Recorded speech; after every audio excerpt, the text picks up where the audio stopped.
اعوذ باللہ من الشیطان الرجیم بسم اللہ الرحمن الرحیم ودخل معه السجن فتیان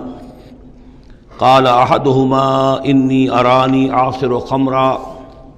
وقال الآخر انی ارانی احمل فوق رأسی خبزا تأکل منه الطیر منه نبئنا بتاویلہ انا نراک من المحسنین صدق اللہ العظیم۔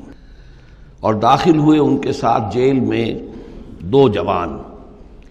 جب انہیں جیل میں بھیجا گیا حضرت یوسف علیہ السلام کو، تو اتفاقاً اسی موقع پر دو اور قیدی بھی لا کر داخل کیے گئے۔ قال احدہما، ان میں سے ایک نے یہ کہا، انی ارانی اعصر خمرا، میں یہ دیکھ رہا ہوں، خواب میں نے دیکھا ہے کہ میں شراب کشید کر رہا ہوں۔ وقال الآخر، اور دوسرے نے کہا، انی ارانی احمل فوق راسی خبزا، میں دیکھتا ہوں اپنے آپ کو کہ میں اپنے سر پر وہ روٹیاں اٹھائے ہوئے ہوں، تاکل الطیر منہ، اور اس روٹیوں میں پرندے جو ہے کھا رہے ہیں، چونچے مار رہے ہیں۔ نبئنا بتاویلہ، ہمیں ذرا ان خوابوں کی تعویل بتائیے۔ انا نراک من المحسنین، ہم دیکھتے ہیں کہ آپ عام قیدیوں کی طرح نہیں ہیں، آپ کا کردار، آپ کی شخصیت، آپ کی سیرت، آپ کی وجاہت یہ بالکل مختلف ہے۔ ہم دیکھتے ہیں کہ آپ تو بہت اچھے آدمی ہیں، بہت بزرگ آدمی ہے،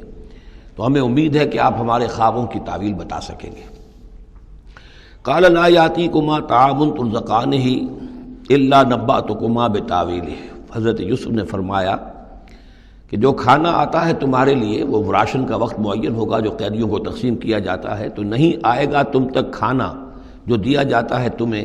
مگر یہ کہ میں بتا دوں گا تمہیں اس کی تعویل۔ یعنی فوراً جواب نہیں دیا، کچھ ان سے ٹائم لیا، کچھ وقت لیا انہوں نے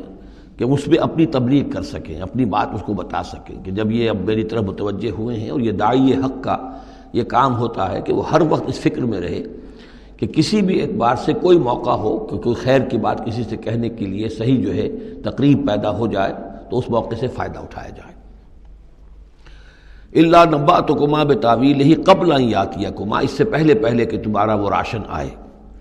ذالکما مما علمنی ربی، اور دیکھو یہ وہ چیز ہے جو میرے رب نے مجھے سکھائی ہے، میں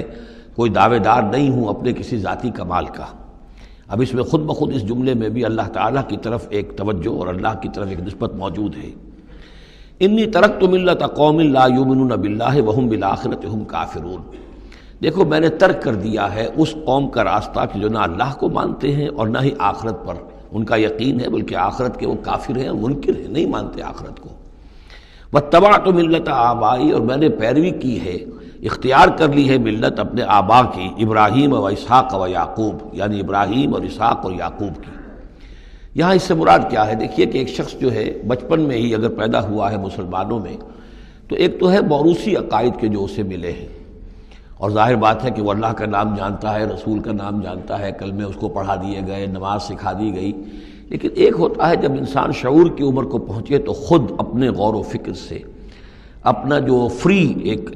چوائس ہے اس کو ایکسرسائز کرتے ہوئے کسی شے کو قبول کرنا، کسی شے کو اختیار کرنا۔ تو گویا کہ حضرت یوسف علیہ السلام اس کا تذکرہ کر رہے ہیں کہ میں نے شعوری طور پر، چونکہ اب جو زندگی گزر رہی ہے، جن لوگوں کے مابین گزر رہی ہے، وہ لوگ تو کافر ہیں، وہ لوگ تو کسی نبی سے وحی سے واقف ہی نہیں ہیں، مصر کے قوم ہے، لیکن یہ کہ میں نے ان کے طریقے کو چھوڑ دیا ہے شعوری طور پر فیصلہ کر کے، میں نے شعوری طور پر اختیار کیا ہے اپنے آبا و اجداد، صرف اس لیے نہیں کہ وہ میرے آبا و اجداد ہیں، بلکہ اس لیے کہ ان کا راستہ میرے نزدیک صحیح ہے، عقل سلیم کے نزدیک جو ہے وہی معقول ہے۔ واتبعت ملت آبائی ابراہیم و اسحاق و یعقوب ما کان لنا ان نشرک باللہ من شیء، دیکھو ہمارے لیے یہ روا نہیں ہے کہ ہم اللہ کے ساتھ کسی بھی شے کو شریک کریں۔ ذالک من فضل اللہ علینا، یہ اللہ کا بڑا فضل ہے ہم پر، وعلی الناس، اور سب لوگوں پر۔ اللہ نے تو انسانوں کو اشرف المخلوقات بنایا، اور یہ کہ انسان جو ہے اللہ کے سوا کچھ اور چیزوں کو کہ جنہیں اللہ نے انہی کی چاکری کے لیے پیدا کیا ہے اپنا معبود بنا لے۔ ولیکن اکثر الناس لا یشکرون، لیکن اکثر لوگ شکر نہیں کرتے، شکر گزار نہیں ہوتے۔ یا صاحب السجن، اے میرے جیل کے دونوں ساتھیوں، ارباب متفرقون خیر ام اللہ الواحد القہار، خود غور کرو، کیا یہ بہت سے جو ارباب ہم نے بنا رکھے ہیں یا تم نے بنا رکھے ہیں، بہت سے دیوی دیوتا متفرق جدا جدا ہیں، یہ بہتر ہے یا ایک الواحد ام اللہ الواحد القہار، یا اللہ جو اکیلا ہے اور پوری طریقے سے چھایا ہوا ہے۔ ما تعبدون من دونہ الا اسماء سمیتموها انتم وآباؤکم، نہیں پوچھتے تم اس کے سوا کی دیویوں اور دیوتاؤں کو مگر یہ کوئی شے نہیں ہے، یہ کچھ نام ہے جو تم نے رکھ لیے ہیں، تم نے بھی اور تمہارے آباء و اجداد نے بھی۔ ما انزل اللہ بہا من سلطان، اللہ تعالیٰ نے ان کے لیے کوئی سند نہیں اتاری۔ ان الحکم الا للہ، اختیار مطلق صرف اللہ کا ہے، حکم دینے کا اختیار، فیصلے کا اختیار، قانون دینے کا اختیار صرف اللہ کا ہے۔ امر اللہ تعبدوا الا ایاہ، اور اس نے یہ حکم دیا ہے کہ اس کے سوا کسی اور کو مت پوجو، مت بندگی کرو۔ ذالک الدین القیم، یہی ہے دین سیدھا اور قائم اور دائم، ہمیشہ کا دین۔ ولکن اکثر الناس لا یعلمون، لیکن اکثر لوگ علم نہیں رکھتے۔ یا صاحب السجن، اے میرے زنداں کے دو ساتھیوں، اما احدکما فیسقی ربہ خمرا، تم میں سے ایک جو ہے وہ تو اپنے آقا، رب کا لفظ آیا ہے بادشاہ کے لیے، اپنے آقا کو، بادشاہ کو شراب پلائے گا۔ یہ پہلے بھی ایک شخص تھا، ساقی تھا یہ بادشاہ کا،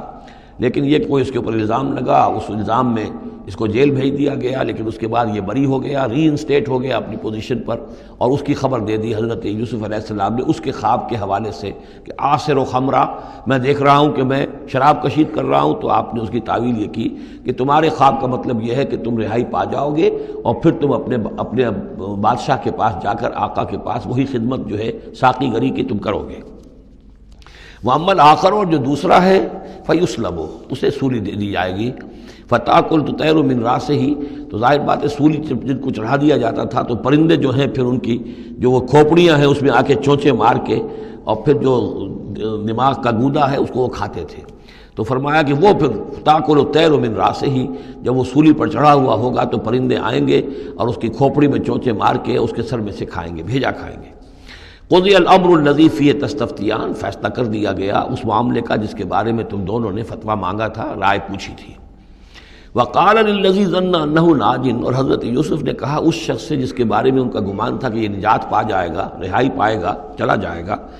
منہما، ان دونوں میں سے، اذکر افنی عند ربک، کبھی میرا ذکر کرنا اپنے رب کے پاس، اپنے آقا، اپنے مالک، اپنے بادشاہ کے پاس میرا بھی ذکر کرنا کہ ایک شخص ہے، بے گناہ ہے، اور اس طریقے سے جیل میں اس کو ڈال دیا گیا ہے۔ فَأَنْسَاهُ الشَّيْطَانُ ذِكْرَ رَبِّهِ، تو شیطان نے بھلائے رکھا اس شخص کو اپنے بادشاہ کے پاس حضرت یوسف کے ذکر کرنے کو۔ فَلَبِثَ فِي السِّجْنِ بِضْعَ سِنِينَ، تو حضرت یوسف رہے اس جیل کے اندر کئی برس تک۔ بضع کا لفظ عربی زبان میں 9 تک پر آتا ہے، 10 سے کم تر، تو 2 3 4 5 6 7 8 9 تک۔